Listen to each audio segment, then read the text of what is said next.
Yeah, and I think this actually bridges, because we're going to talk in the last couple of minutes about the vampire castle and sort of like strategy for the left. But I mean, do you think that there's also, I mean, part of it, and I know, some people don't find anything the guy says or does funny, and I totally respect that. Obviously, I and people like Waz have like we still get amused by how ridiculous he is. Like, we talked about the Aesop Rocky tweets on Woke Bros.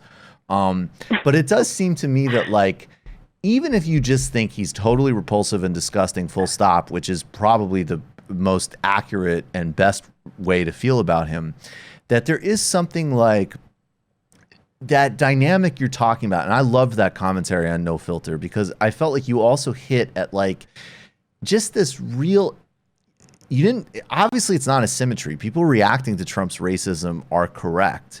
But just this feedback loop where it's like he can monopolize the attention economy anytime. We all know he's going to say something. We all know it's going to be either gross or maybe at times going to be kind of funny. And then everybody has their predicted answer. I mean, I still see people replying to Trump tweets where he'll say like, Scaramucci's a loser, and someone will say like, you hired him, you effing idiot. And it's like, dude, just let him, like, it's bad enough he's president. We actually have to deal with this man and really everything he represents. But then it's like, do we still need to have this like obsessive emotional relationship to him? I don't think it's healthy or strategic. I 100% agree with you. And it really does take away from important conversations and important analysis that needs to be had. So I'll give you an example I came across today as I was preparing a story about the criminal justice reform legislation, or I should say proposals coming from Bernie Sanders and Elizabeth Warren.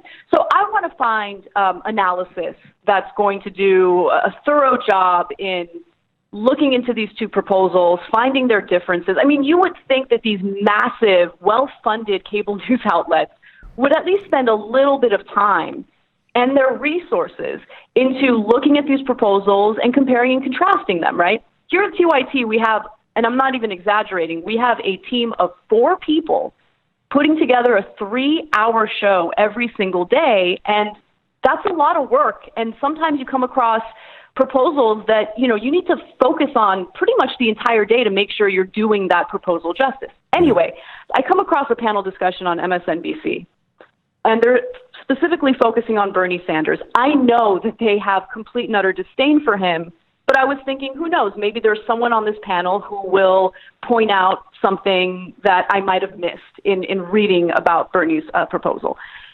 All they said was he falls short. He didn't really care about criminal justice reform until now, and it's because he's trying to garner support among Black voters. I mean, it was unbelievable. Disgusting. And so it is disgusting. And so they will have a very lengthy conversation about Trump's racism as if that hasn't already been adjudicated. But do they actually care about covering and doing fair analysis on proposals that would really improve the lives of Americans? Of course not. Of course not. So, by the way, I didn't mean to repeat myself. Oh, that was Trump style. He's doing the haiku now. So sad. I know. So sad. Thank you. Thank you. Unfair.